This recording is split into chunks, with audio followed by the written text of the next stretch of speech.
Another month of Hitman is over, and it was definitely an interesting one. I'll be going over the new content, discuss the DLC, and for the first time, look at some mods. Normally I would start by checking out the patch notes, but there really isn't much to say about them this time around. The vast majority of the fixes are minor things that apply in specific scenarios or challenges and such not unlocking correctly. It's a good thing that the game is being polished, but this patch doesn't exactly feel like a noticeable step forward, especially when patches also have a tendency to introduce new bugs. As for live content, I'll skip over the cross-promotion contracts and the recycled elusive target and go straight into the number of escalations that came out. The month began with the Leslie celebration in Berlin, which was basically a series of random contracts with some restrictions in starting locations and loadouts. Overall, it's one of the more forgettable escalations in the game. The seasonal Berlin egg hunt took place in the decorated outside areas of the club, and the Easter-themed visual and map changes made it stand out. Using special Easter eggs found around the map as your primary weapons was an interesting concept that also tied the gameplay to the Easter theme nicely. While the escalation is good, it's a damn shame that it's also a sign of IO doubling down on time-gated content as it's only available for 2 weeks. Even if the egg hunt gets added permanently at a later date, I am not a fan of limitations like this. The final part of the €35 deluxe pack was the Something Delirium, and it is easily one of the best escalations across the trilogy. It changes the NPC and level layouts more than any other escalation I can think of, and the way the levels connect to one another makes really good use of the entire map. This one wouldn't feel out of place in Hitman Absolution as a full 3-part mission, and that is strictly a compliment. The Phoenix Ascension showed up completely unannounced, and I'm honestly unsure if it was ever supposed to be released. The way it made its way to PC now and to PlayStation all the way back in January without any official announcements makes it feel like it just slipped through accidentally. The objectives are very simple and bland, but it seems to tick a lot of boxes that appear in many escalations, from hidden objectives to adjusted NPC layouts. It genuinely feels like somebody made it as a way to learn the development process. Finally, as the first part of the new 7-part €30 DLC came the Greed enumeration. As far as sound and visual designs go, it clearly has higher production values than any of the other escalations, and it has a unique gimmick of being able to carry coins between levels and buy items with them. Unfortunately, the levels themselves could be random contracts, and the gimmick is not utilized in an interesting way. You can only buy one item per level, and the only time the item is useful is in level 3, and even then it's only useful for optional objectives.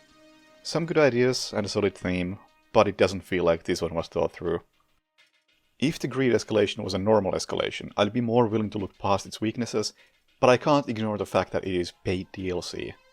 I don't like to say if something is worth the money to you, as that's something only you can know, but let's just compare this to the Hitman 2016 and Hitman 2 expansions.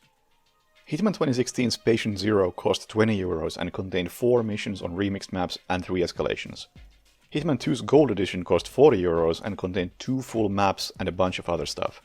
Initially, that one was a disappointment for many as the other stuff wasn't great, but new maps are still the most substantial content you can get in Hitman. This new DLC is, judging by IO's clumsy communications, 7 escalations, so very similar to the Deluxe Edition content. I was willing to look at the Deluxe Edition as something small aimed at the hardcore fans who just want to support the now independent studio, but to sell another similar pack as a premium expansion, especially after Patient Zero, Bank and Haven Island, makes me wonder if IO were being self-aware when they decided to open with Greed. Anyway, good news! It's only been 2 months since Hitman 3 came out, but modding is already looking extremely promising. Everything is obviously at very early stages, but I think this is the most exciting thing to happen to Hitman in years. I'll be keeping a close eye on where modding goes, but for now, I would just like to highlight a few mods I've been personally using. Readable UI by Adampi26 makes the UI stop shouting all the time, making the text easy to read and to take up less space.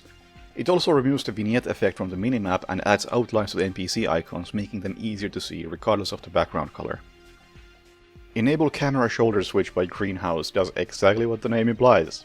Technically it's not a mod but a cheat engine table, but hey, since IO still hasn't brought the switching back, this is the best alternative.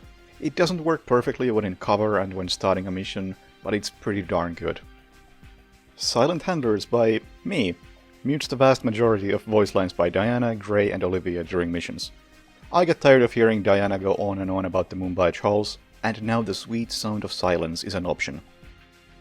Custom Mission Pack by Kevin Rudd adds a number of heavily customized contracts to the offline mode, including choose your own adventure missions where you get to choose between multiple objectives.